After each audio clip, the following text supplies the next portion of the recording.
Bonjour, donc nous allons continuer notre travail sur le livre Maths et Matrices. C'est toujours un wikibook. On travaille dans propriété et application, produits scalaires, la décomposition par les vecteurs propres, quelques applications des valeurs propres, des vecteurs propres. Donc on a vu les projections sur le plan, on a vu dans la première vidéo le premier exemple. Dans la deuxième vidéo, on a vu les deux derniers exemples de cette partie-là. Là, on va continuer le même travail, simplement, on va s'apercevoir que parfois, mon algorithme qui calcule les valeurs propres n'est vraiment pas du tout capable de le faire apparaître. Et ce que l'on va essayer de voir, s'il n'est pas capable de calculer les valeurs propres, est-ce qu'il est malgré tout capable de calculer les vecteurs propres? D'accord? Alors, je vais commencer par récupérer sur la partie supérieure, sur la partie qu'on a vue précédemment, la vérification avec Octave. Alors maintenant, on va travailler sur cette partie-là. Alors, je récupère le premier exemple.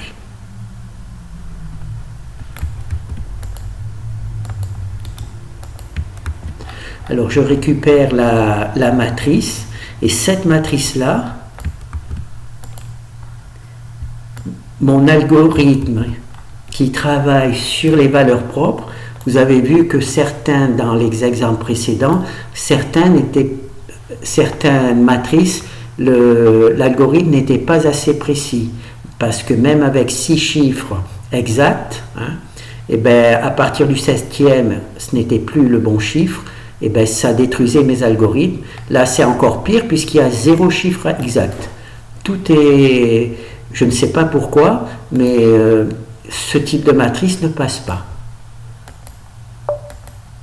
Et elle est quand même un peu bizarre, mais autant elle est bizarre, mais par rapport aux autres, mais elle ne passe pas. Et vous voyez, les valeurs propres n'ont strictement rien à voir avec 1, 0. C'est celle qu'on voulait pour travailler. Par contre, Octave, lui, nous donne vraiment les bonnes. Celles qu'on aurait aimé avoir. Voilà. Lui, Octave, il donne vraiment bien les bonnes valeurs propres. 1, 0. Alors là, on est dans un cas particulier. On a une matrice où mes valeurs propres, je ne suis pas capable de les calculer. Elles sont vraiment complètement détruites.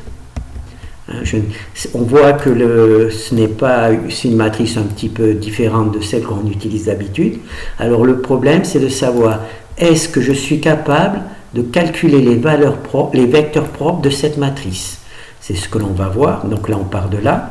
Alors, comme exactement, je vais suivre la même logique que pour les deux vidéos précédentes, au lieu de calculer les valeurs propres avec cette fonction, là c'est même pas la peine d'essayer puisque les valeurs propres sont complètement détruites, je vais introduire comme valeur propre 1, 0, puisque c'est Octave lui-même qui me dit que la première valeur propre c'est 1, la deuxième c'est 1 et la troisième c'est 0. 1 moins 1, 10 puissance moins 32, il n'y a pas de souci, c'est 0. Donc ça c'est bon. Alors maintenant, on va simplement vérifier si on peut calculer les vecteurs propres, malgré le fait que je ne sois pas capable de calculer les valeurs propres. Alors là, on va calculer avec la première valeur propre, c'est 1, et naturellement, elle va donner 2 vecteurs propres, puisqu'il y a 2 valeurs propres qui sont égales à 1. Là, si vous ne comprenez pas, alors depuis quelque temps, il y a un petit copie qui se rajoute, je ne sais pas pourquoi. Alors, si vous ne comprenez pas, si ça va un peu vite pour vous, regardez les deux vidéos précédentes. Je parle un peu vite parce que j'aurais aimé faire les 3 exemples dans cette vidéo. Donc là, on calcule avec la première valeur propre. Donc, comme la première valeur propre était égale à 1 et que la deuxième aussi, donc théoriquement, ça va nous donner cet algorithme-là qui est ici, ça va nous donner 2 vecteurs propres. Et voilà, ça nous donne deux vecteurs. Bon, moi je m'avance en disant que c'est les vecteurs propres, parce que j'ai déjà testé, mais enfin, vous, pour l'instant, ça donne véritablement deux vecteurs, malgré le fait que je ne suis pas capable de calculer les valeurs propres. Donc moi, donc là c'est le premier exemple, je vais vérifier les calculs, donc je récupère le code au-dessus, derrière. Alors je vais le mettre ici. Alors ici j'ai déjà fait les calculs, hein, mais je vais quand même jouer le jeu, je vais récupérer ce code ici, je vais le mettre ici. Voilà. Donc là j'ai théoriquement calculé les deux vecteurs qui dépendent des valeurs propres égales à 1. D'accord? Maintenant il me faut le vecteur dont la valeur propre est nulle. Alors le vecteur dont la valeur propre est nulle, c'est le troisième, donc on va prendre R3. Et c'est parti.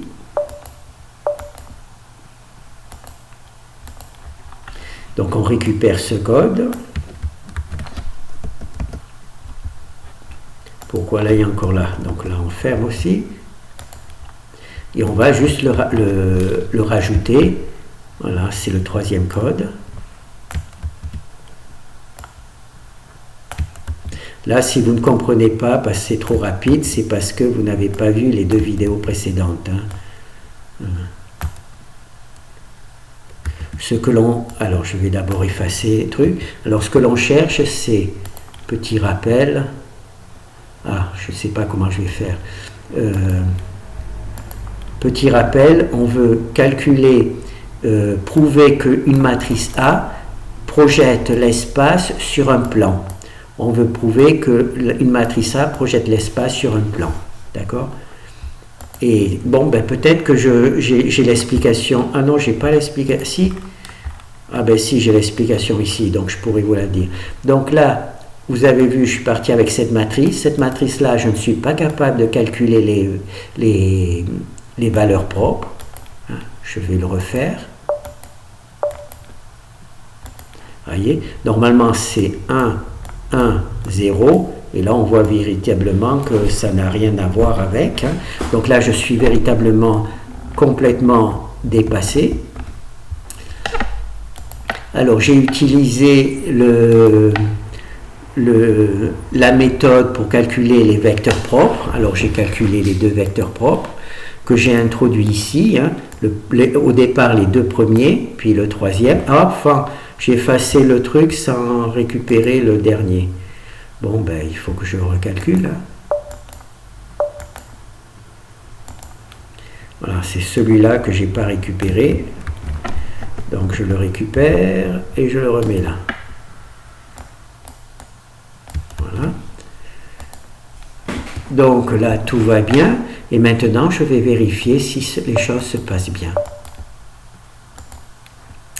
Alors, ici, c'est la matrice qui m'a posé des problèmes.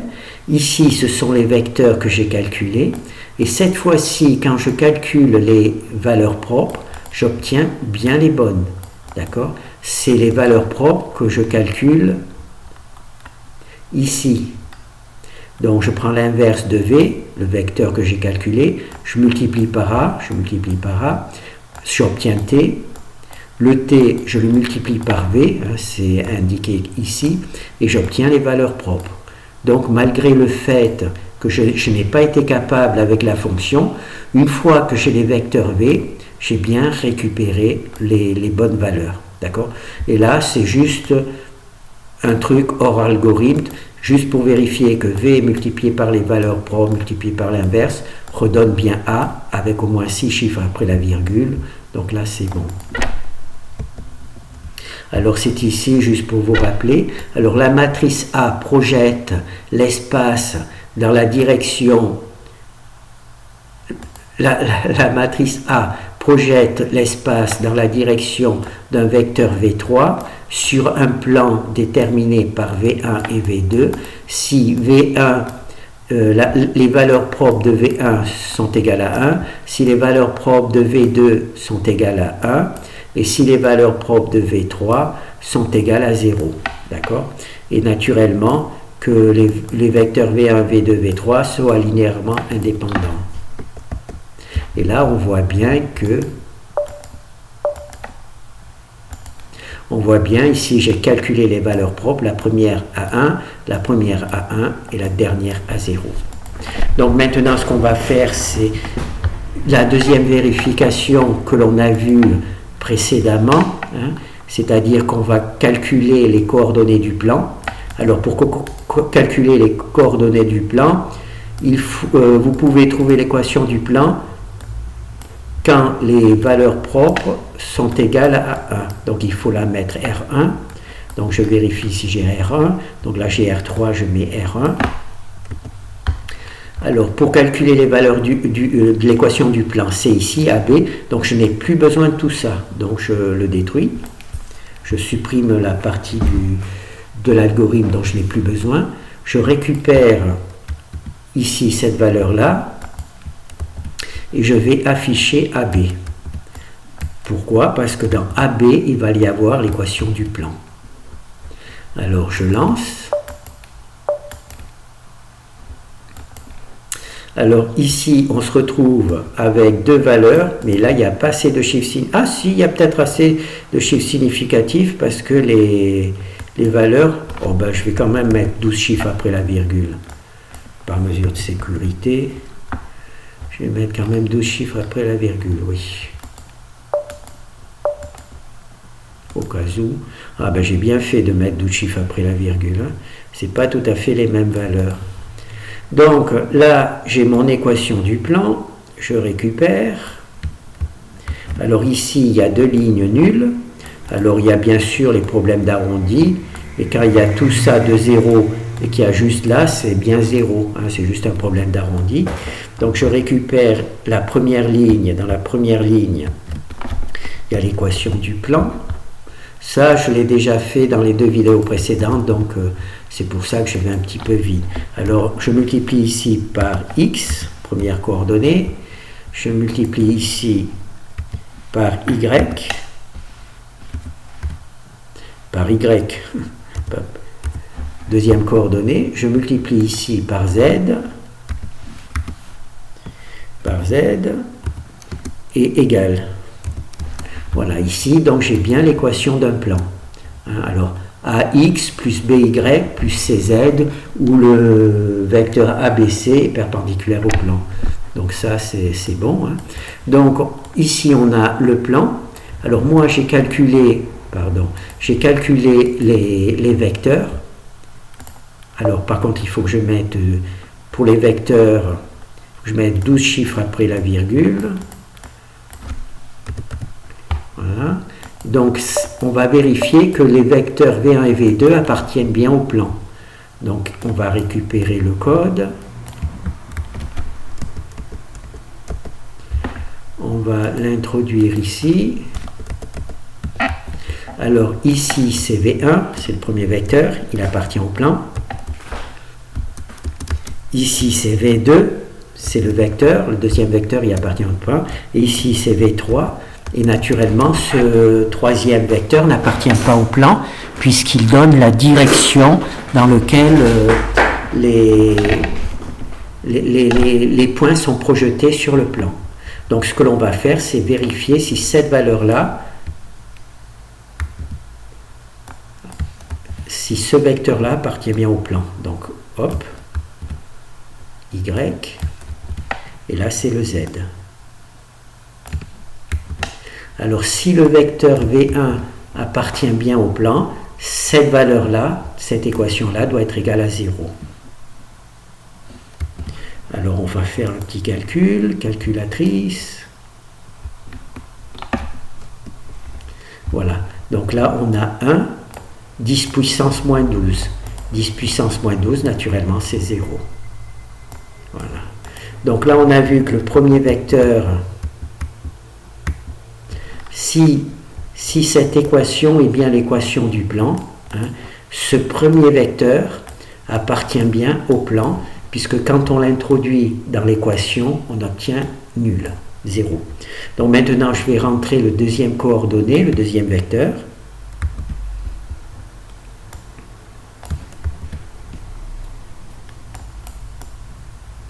Voilà, hop. Y, et les troisièmes coordonnées, Z.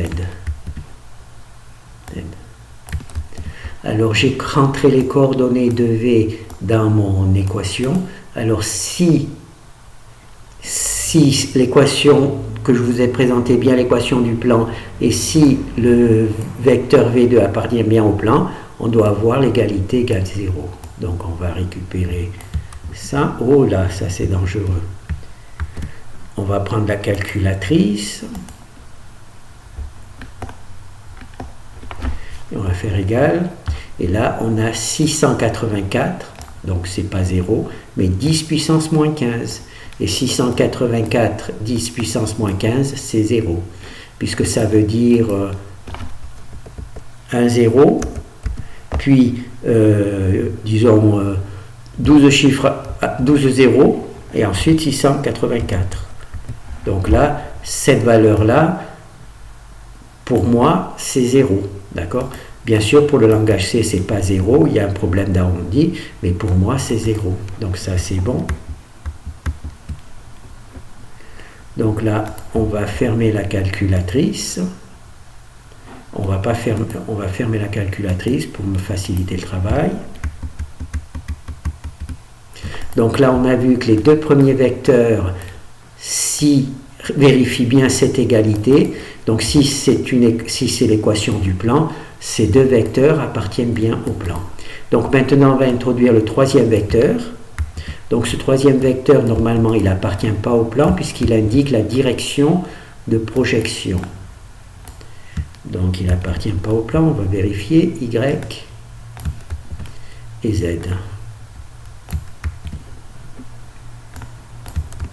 Alors cette valeur-là ne doit pas être nulle.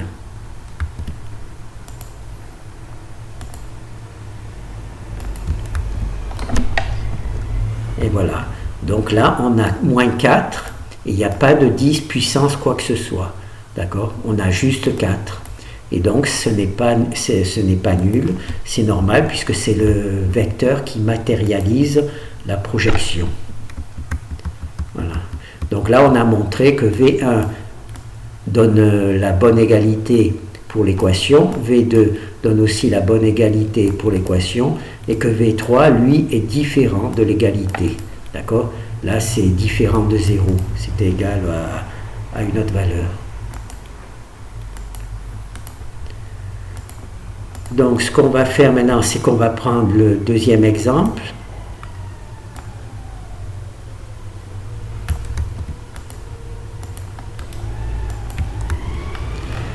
Je vais récupérer la matrice. Je vais le mettre ici. Et on va voir que, là aussi, ma fonction n'est pas capable de calculer les valeurs propres. Voilà. Donc là, il y a la fonction. Donc là, mes valeurs propres sont nulles. Hein, elles sont pas capables d'être calculées.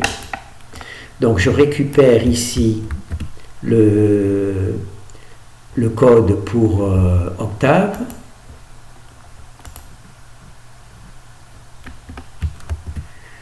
Voilà. Ah ben là, je l'ai mis deux fois.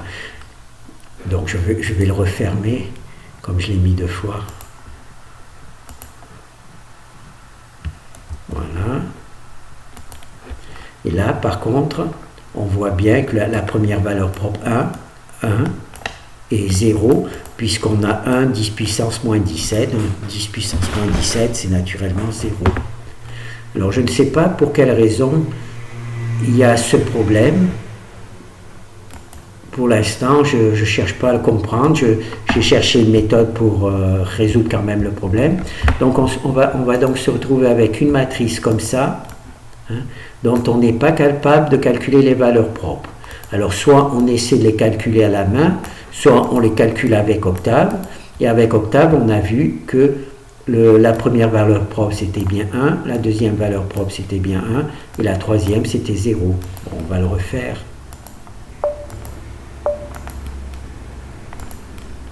Alors, moi, je n'arrive pas. Avec cette fonction-là, ça passe pas.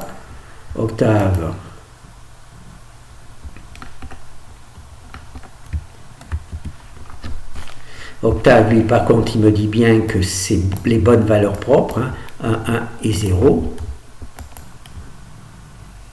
Donc moi, je vais essayer de résoudre, voilà, je vais essayer de résoudre ce problème simplement en installant manuellement les valeurs propres, celles que je ne suis pas capable de calculer, pour voir si mon algorithme, malgré le fait que je ne sois pas capable de calculer les valeurs propres, je sois éventuellement capable de calculer les vecteurs propres. Donc je vais lancer. Alors là c'est R1, donc c'est bon.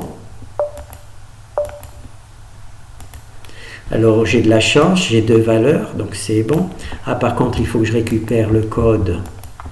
Donc là, j'ai pris le deuxième, donc je récupère ici, vérifier les calculs.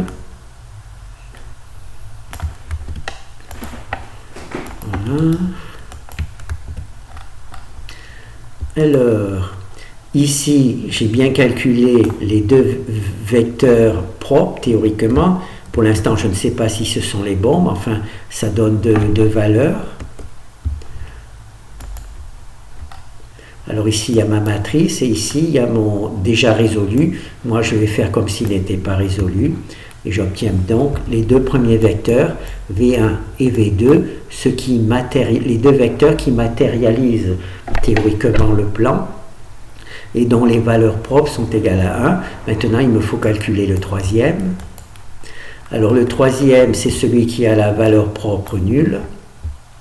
Donc je marque 3 ici pour avoir le troisième vecteur.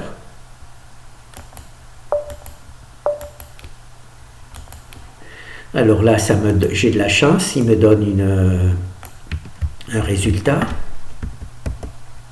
Alors je récupère le résultat, je le mets ici. Alors je récupère la première valeur,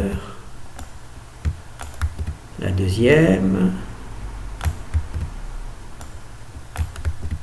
et la troisième.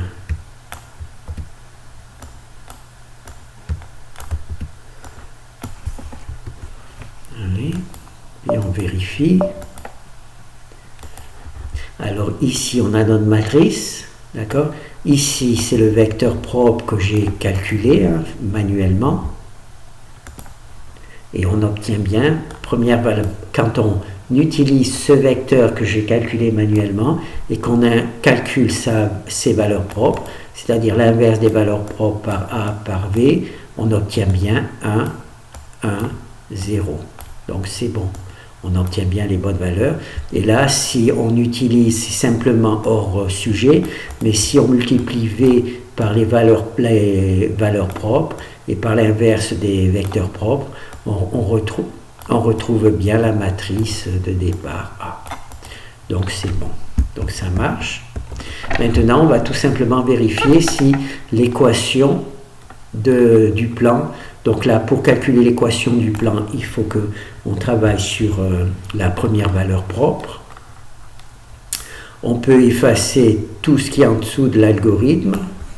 Voilà, on peut effacer.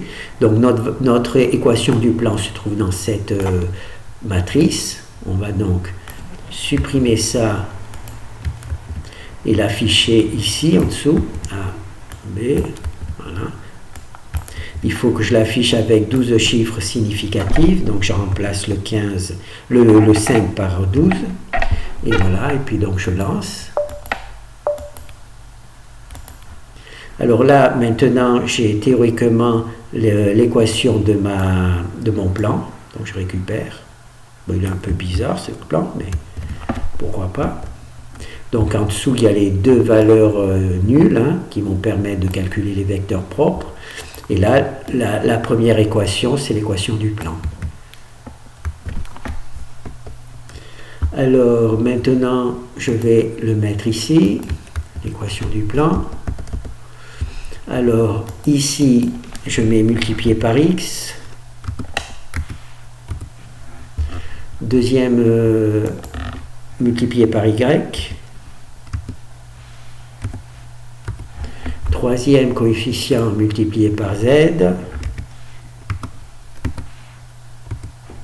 Égale. Voilà.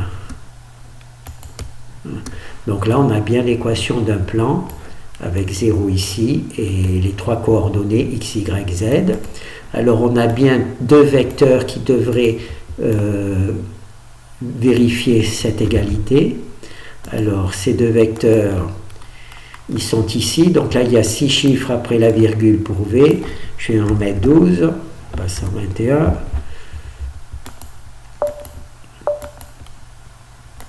Voilà. Donc là on récupère le truc là. Alors on le met ici, et tout simplement ici c'est V1,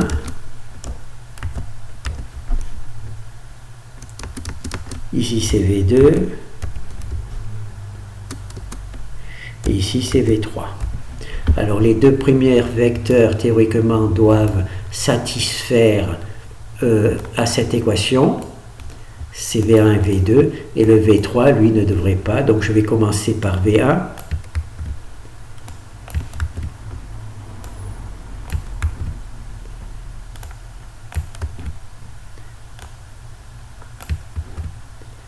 Voilà. Donc j'ai entré V1 dans l'équation. Je prends ma calculatrice. Et j'obtiens bien 0. Donc on ferme. Donc le premier vecteur, si ça c'est vraiment l'équation du plan, le premier vecteur appartient au plan. Maintenant on va prendre le deuxième vecteur.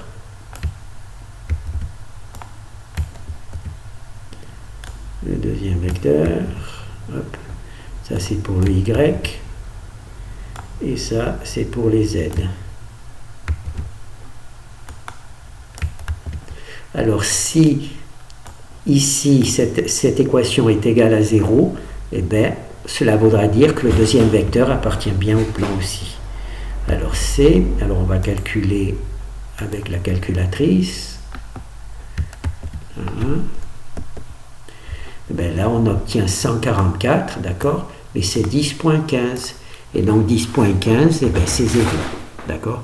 C'est 0 avec 12 chiffres après la virgule, et ensuite on a 144, donc c'est bien 0. Alors, on déduit de ce travail, c'est que V1 et V2 appartiennent bien à cette équation, vérifie bien cette égalité. Donc si cette équation, c'est celle du plan, V1 et V2 appartiennent bien au plan. Donc maintenant on va faire V3. Alors V3 c'est la direction de projection, normalement elle n'appartient pas au plan, donc on ne devrait pas avoir 0. Parce que si on a 0, je suis dans les ennuis, il faut refaire la vidéo. Voilà. Donc maintenant je récupère l'équation, je la mets dans la truc. Je tape return, et bien là on n'a plus 0. Il n'y a plus de 10 moins 15, 10 moins 12, on a juste moins 1. Voilà. Donc en conclusion, donc on a l'équation du plan, d'accord.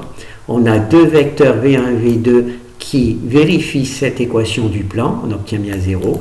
Et il y a le troisième vecteur, celui qui donne la direction de projection sur ce plan. Naturellement, il ne vérifie pas cette équation. Voilà. Abandonner. Hop. On ne va pas faire... Oh là. Là, j'ai fait des bêtises. Donc, on ne va pas faire le dernier exemple, hein, tant pis. Hein. Je pense que c'est déjà assez long. Voilà. Donc vous avez compris, hein. Alors là, des fois on arrive à calculer les valeurs propres, parfois il y a 6 chiffres significatifs qui sont corrects et le 7e qui commence à diverger, et bien même avec 6 chiffres corrects, et bien on n'a pas suffisamment de précision. Alors pour résoudre ce problème, on remplace le calcul des valeurs propres par leurs valeurs réelles en créant un tableau qui permet de l'obtenir. D'accord? Alors parfois, les valeurs propres sont calculées, mais pas avec une précision suffisante. Et parfois, il arrive même qu'on n'arrive pas du tout à calculer, que les valeurs sont totalement aléatoires, hein. On n'arrive vraiment pas à le calculer. Malgré tout, on arrive à calculer les vecteurs propres, en partant du principe qu'on va créer un tableau qui nous donne les bonnes valeurs propres. Alors bien entendu, ces valeurs propres, il faut être sûr que ce soit les bonnes, sinon ça ne fonctionne pas. Donc on peut soit les calculer à la main pour les retrouver, soit sinon on utilise Octave et on vérifie qu'on a les bonnes valeurs propres. Là on les rentre dans un tableau et on peut résoudre grâce à ce système, hein, grâce à l'algorithme que l'on a étudié, on peut résoudre ce système. Alors cet algorithme-là, j'ai oublié de vous le présenter. Voilà. Cet algorithme-là que j'ai oublié de vous présenter, hein, s'étudie normalement dans propriétés et applications, études du code pour les experts. Alors, valeurs propres et vecteurs propres. Alors là, c'est on étudie la fonction eigenvector qui nous donne toujours pas les bonnes valeurs, hein, qui nous donne parfois les bonnes valeurs et puis des fois elle fait un peu semblant. Et là, c'est la fonction eigenvector, la fonction qui calcule les vecteurs propres, qui est étudiée. Hein, donc vous allez là. Alors au départ, c'est les vecteurs propres sans problème, c'est-à-dire les matrices normales, les matrices aussi qui ont une valeur propre nulle, et ensuite là c'est les valeurs propres multiples. C'est ici que vous pourriez étudier l'algorithme. L'algorithme, vous voyez, il est ici. Vous pourrez l'étudier ici, et vous avez naturellement une playlist, et dans cette playlist, il y a les explications que je ne vous ai pas données sur les 3 vidéos sur l'algorithme qui permet de calculer les vecteurs propres. D'accord? Donc là, je vais essayer de continuer un petit peu le sujet et voir jusqu'où je peux aller. Et puis, merci.